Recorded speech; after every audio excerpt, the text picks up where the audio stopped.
starring Lee Marvin.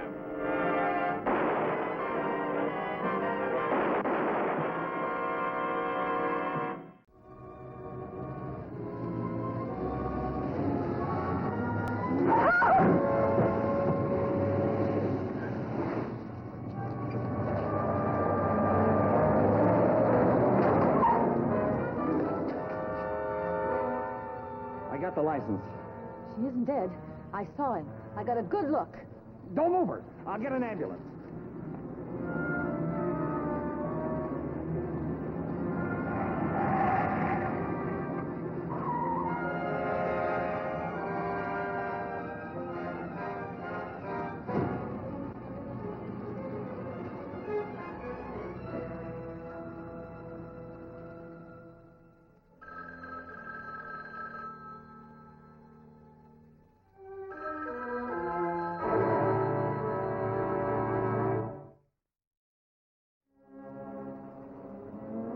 My name is Frank Ballinger, Detective Lieutenant M Squad, a special detail of the Chicago Police. I was checking in after winding up a forgery investigation. Like most guys on a Saturday night, I had plans. She was meeting me for a late dinner. It's pretty quiet around here for Saturday night. Well, that's all right by me. I got a date tonight. Yeah, I told the wife I'd be home early, too. Who is it tonight, Louise or the redhead? Getting a little nosy, huh? Don't worry about me. I'll take care of my personal life. Yeah, just don't overdo it, huh? Don't worry about that. Yes, what is it? Well, my name is Hurd. Vincent Hurd. What's your trouble, Mr. Hurd? Well, I had an accident. I was driving along Cobwall Street, and all of a sudden this woman... Frank. Well, suddenly this woman just jumped out of nowhere from between two parked cars, I guess. Before I knew what happened, I hit her. Lost my head, and I drove away. You didn't stop? You didn't try to help her? I can't explain it. I just fell all to pieces. Well, come in and sit down, Mr. Hurd.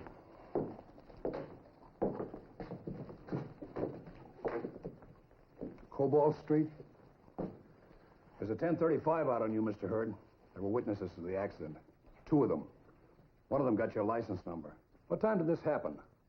Oh, about 8:30 or 25 to 9. Well, the girl you hit was named Audrey Cranston. She's in the Cook County Hospital. She's got 5 broken ribs, a head concussion, and a broken jaw. It'll be weeks before she can speak or eat normally. I'll do everything I can, of course. Send Eddie in here. We'll have to book you, Mr. Hurd. Oh, I'm with the Fanning Corporation. I'd like to call my lawyer if possible. Mr. Hurd, what is your connection with the Fanning Corporation? Vice President? Mm-hmm. Then you knew Jack Frayne, huh? He's one of my closest friends. Why? Do you know of any enemies that he might have had? Jack's one of the most popular men with the company. Everybody likes him. Why do you ask? He's dead. What? He was shot to death over an hour ago. He was killed in his apartment on the other side of town. Oh, I can't believe it. Well, that'll be all for now, Mr. Hurd. Let's book him. Hit and run. Cranston girl. Then you can call your lawyer.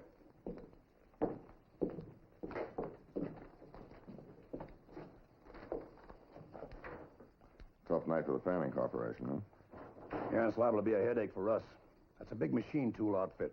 The president gets killed and the vice president runs away from an auto accident. Yeah, but homicide and traffic have it under control. Yeah. Frank, better take a look at that girl before you meet your date, huh? Thanks.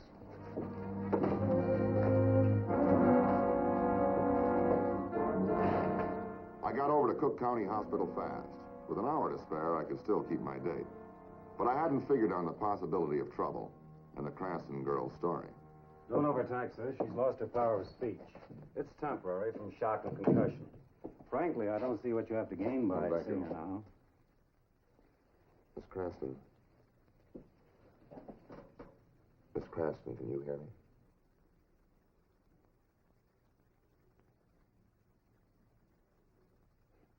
Did you get a look at the driver of the car that hit you?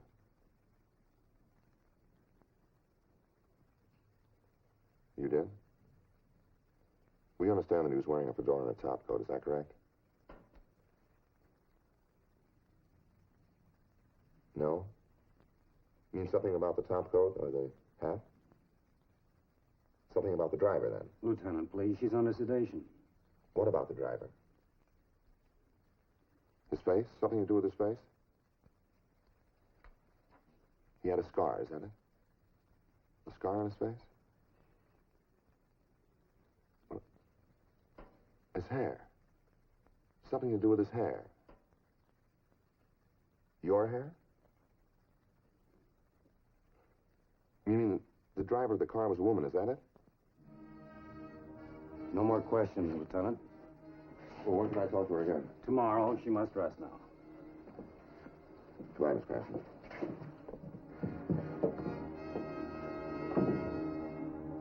When I phoned the captain, he pulled me back to M Squad. We had to check the girl's story, so I had the 2 witnesses brought in for questioning. That killed my date for that night. Of course it was a man. I got a good look at him. No one else was in the car. You're sure of that? Of course I'm sure. No woman would do such a heartless thing. Hit that poor girl and drive off? What about you, Mr. Grant? Well, gee, Lieutenant, I want to help you all I can, but doggone it, there was something funny about him. Funny? In what way? Ed, would you send Mr. Hurd in, please? I don't know. I only caught a flash of the driver after the girl screamed. He was pulling away. He had on a man's hat, all right, but something about the way he moved his head. It could have been a woman. Nonsense. Well, let me put it this way. If you were in court and I asked you, and this is under oath, and I asked you, was it a man that was driving the car? How would you answer? Well, in all honesty, I guess I'd have to say I couldn't be absolutely sure. I've arranged for my bail. They said I could go home now. Mr. Hurd, would you step in here a moment, please? Have either one of you people seen this man before? I'm not sure. I couldn't swear to it. Mr. Hurd, would you put your hat on, please? His coat's the same as the driver's. Mr. Hurd, put your hat on.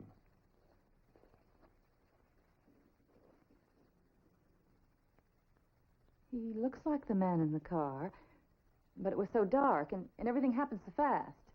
You needn't be worried. I've admitted it. It was an accident. Oh, that's different then.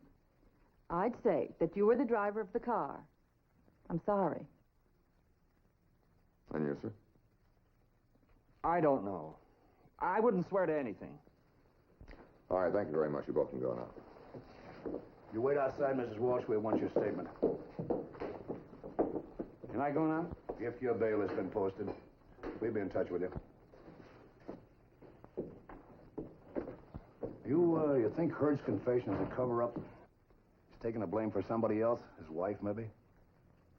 Well, suppose his wife is a drunk, and she couldn't possibly survive the hit-and-run charge. Well, maybe his girlfriend was driving the car. And he has to cover up for her. Then there's the left-field thought.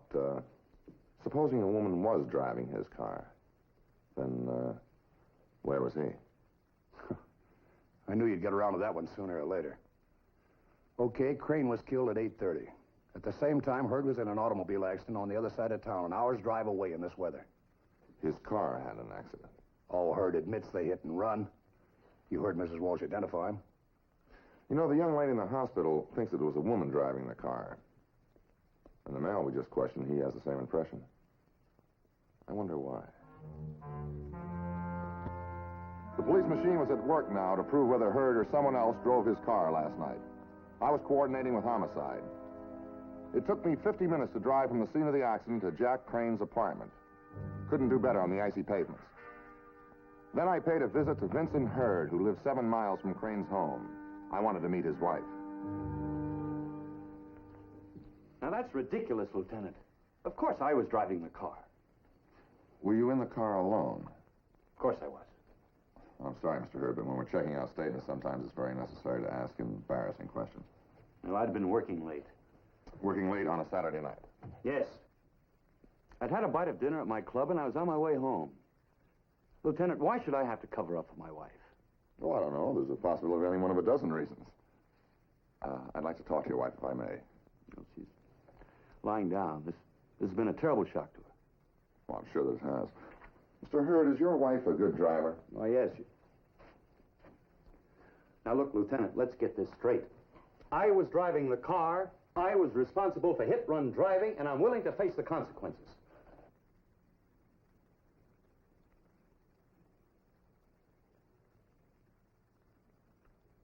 Of course, I'll do everything I can for Miss Cranston. It's too bad all the trouble you've been having, huh? What with the death of your boss and all. Yes, well, we'll miss Jack. Everyone liked him and respected him. And somebody shot him. Men from homicide said it was a burglar. There was money missing. The place had been ransacked. Well, whoever it was didn't force his way through the door or the windows. Possibly it was somebody that Mr. Crane knew. Doesn't a burglar have ways of getting in that way? Yeah, some of them. do. Lillian, this is Lieutenant Ballinger. He's from the police. How do you do, Mr. Hurd? How do you do, Lieutenant Ballinger? We're very upset and quite exhausted. Well, of course, I understand. Mrs. Hurd, I'd like to ask you to come down to Cook County Hospital with me, if you would, please. Now? But I don't understand. I'm not feeling very well. It's just that, you could help us clear up a few points. It seems that the girl that was struck, she thinks it was a woman that was driving the car that hit her. That's absurd. Vincent was driving. Well, you see, if you talk to her and she doesn't identify you, that'll help us clear up the point that your husband isn't trying to protect you.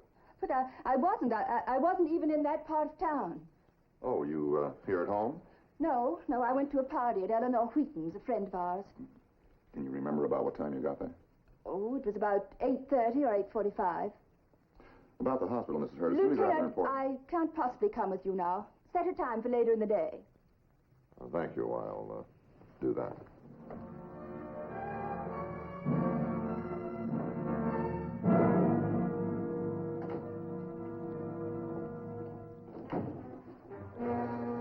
So you, the whole thing blows up in our faces. From the Hurd living room, I'd seen a woman with binoculars watching from a window opposite. I'd made mental note of the window. Before leaving the neighborhood, I wanted to find out who was watching the Hurds and why.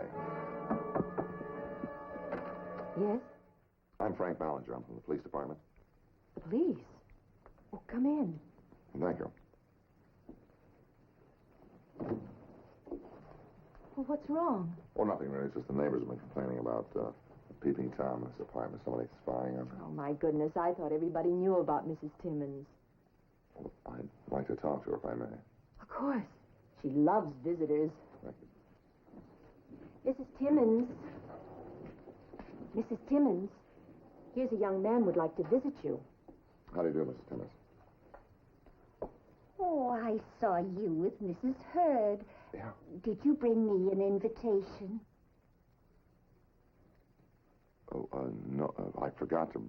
Aren't you going to the masquerade? Well, I really haven't made up my mind yet. I love parties. I used to go to so many parties. Masquerades are the best, though. Oh, yes. My beaux used to bring me candy and flowers.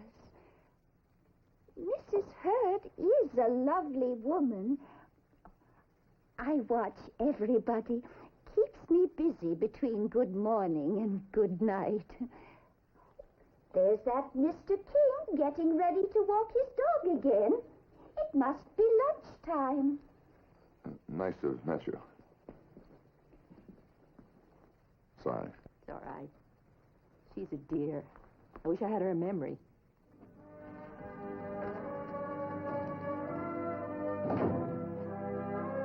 Mrs. Timmons and her binoculars proved to be a dud lead. But something bothered me. It was only based on the impression of the victim and a witness that a woman might have been driving the car, and Hurd's insistence that he was the driver. But if he wasn't in that car, he could have been at Jack Crane's house. Because you ask yourself a question. Where was Hurd? You're just trying to build an angle. No, I'm not. The Cranston girl seems to think that it was a woman that was driving the car. Well, Mrs. Walsh said Hurd was the driver. And she couldn't be wrong, huh? You know, maybe I ought to let you in on this. It seems to be your day to jump to conclusions. All right, let's keep it a secret then. Well, up until a month ago, Vincent Hurd and Jack Crane were both in line for the presidency. Then Crane got the job. They were old friends from college and entered the Fanny Company about the same time. Yeah, but now Hurd has a job, so tell me that's not a name. Frank Hurd isn't the kind of a man who's going to frame himself with a hit and run just to get somebody else's job. Oh, who knows what a man will do. You can't put Mrs. Hurd into that Look, car. I'm not trying to put her in a car. I just want to make sure that she wasn't in the car, that's all.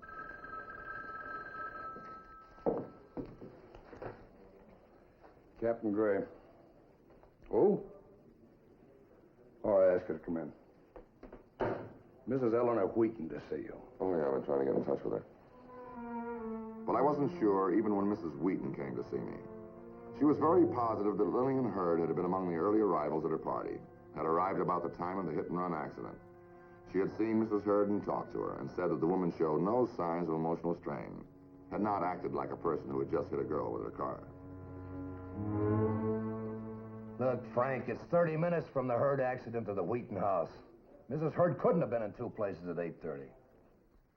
You know, as positive as Mrs. Wheaton was, she still never told us what time Mrs. Hurd got there. Well, you won't beat her as an alibi witness.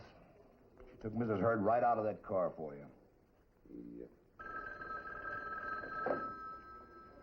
Gray speaking. Oh, hello, dear. No, I can't make it. Well, go ahead and give the kids their dinner. What? You imagine me dressing up for a masquerade party? Well, count me out. Get your brother to go. All right, goodbye. What does she mean? Doesn't I look silly in fancy dress? Hey, where are you going? Gotta buy a box of candy. An old lady who talked about masquerade parties, too. Could it have something to do with Mrs. Hurd? The party she had gone to was not in fancy dress.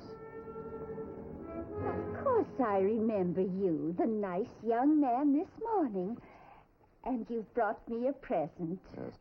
I want to ask you a couple of things about some people across the street in that apartment right there. Curiosity killed the cat, you know. Do you want to borrow my binoculars? Oh, no, thanks.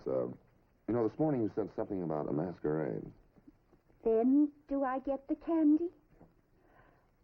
My masquerades were much nicer, I think. What did you wear? Well, guess. I suppose you went as a girl. Well, why do you say that? Well, she went as a man. She did? Yes, I saw her. Mrs. Hurd was trying on her costume. A man's fedora and a top coat. Not very pretty. No. And Mrs. Timmons, when this lady was changing her costume, you wouldn't remember what time it was. There's nothing wrong with my memory. It was 8 o'clock. You sure about that? I had just finished dinner, and it was too early to go to bed. That's when I saw her. Now I want my present. Oh, yes, sir. Thank you. You're a very nice detective. You needn't hide it from me.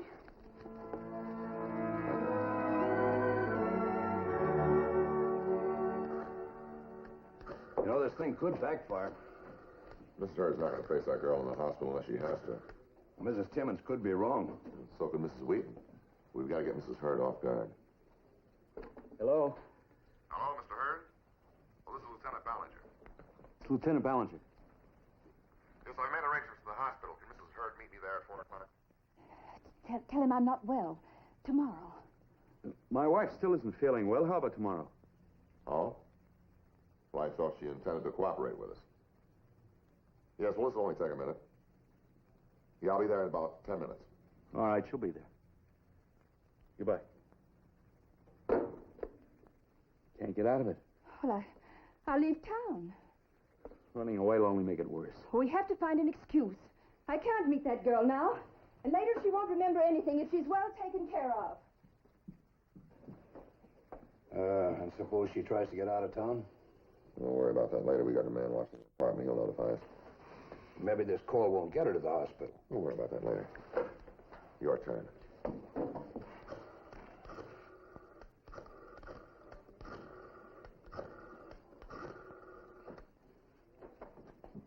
Hello. Oh, this is the police department. Is Lieutenant Ballinger there, please? No, I'm sorry he's not. He called a few minutes ago. He's on his way to the hospital. Just thought we'd save him a trip. Girl died a few minutes ago. Oh? Oh, I'm so sorry. Goodbye.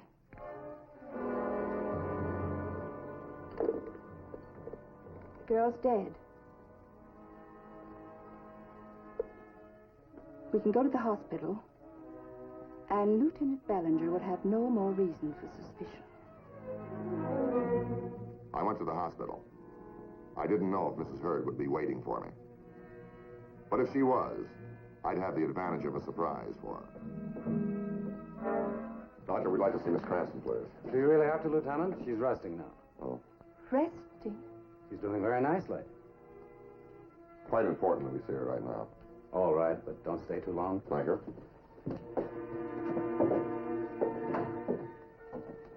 Mrs. Hurd.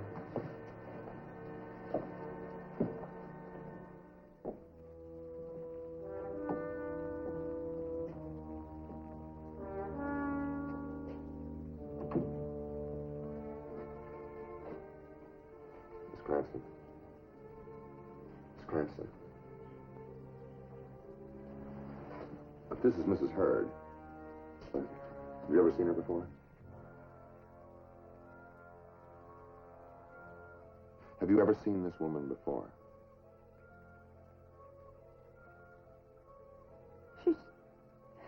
She's quite wrong. Is this the woman who was driving the car that hit you?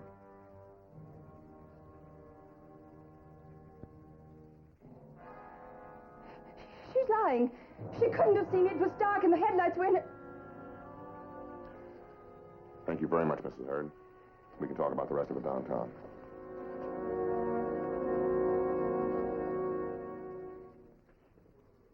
Then I met my husband and gave him his hat and coat and took my car.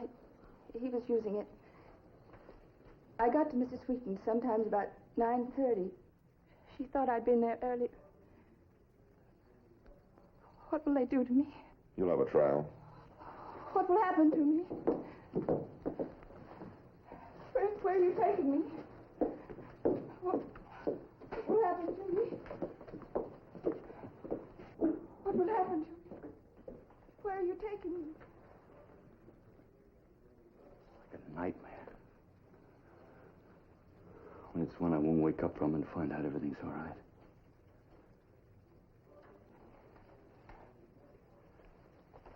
I don't know when I first thought of it. I guess I just wanted the same success that Jack had. It seemed so easy, so clever. When it was done, it was awful. How much of it was your wife's idea? None of it. The whole thing was my idea. I would have thought it was the other way around. Look, Lieutenant, I know I'm weak. I always have been, but you'll never get me to blame my wife for this. I thought if I could cause Jack's death, I'd step into his job. I made my wife drive down Cobalt Street while I went up to his apartment. The idea was to sideswipe some cars, and I'd turn myself in. And that girl stepped out in front of the car and got hit. Oh, everything just fell down on our heads. Look, Lieutenant, you put a lot together. Be satisfied with that. Go easy on my wife, huh?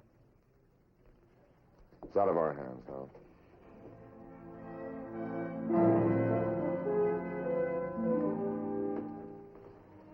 Men and women go bad as individuals, and not because they are members of any particular group, profession, or business.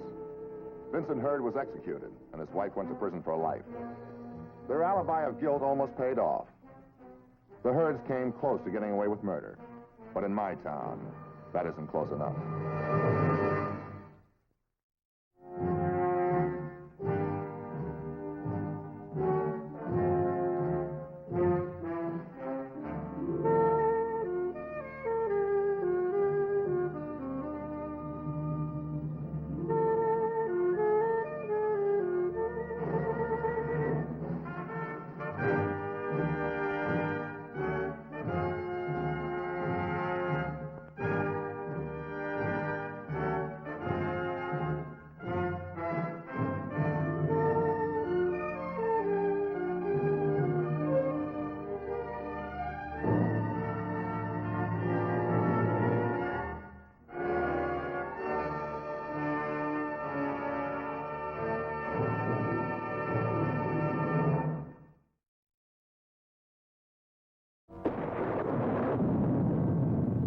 Hinder was a big wheel in the underworld, and one of his private record books was worth a lot to the police.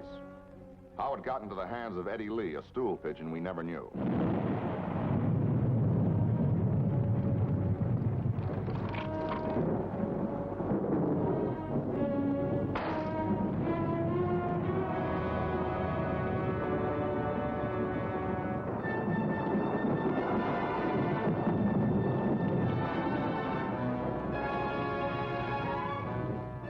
He met somebody else first, somebody who knew how to silence a man.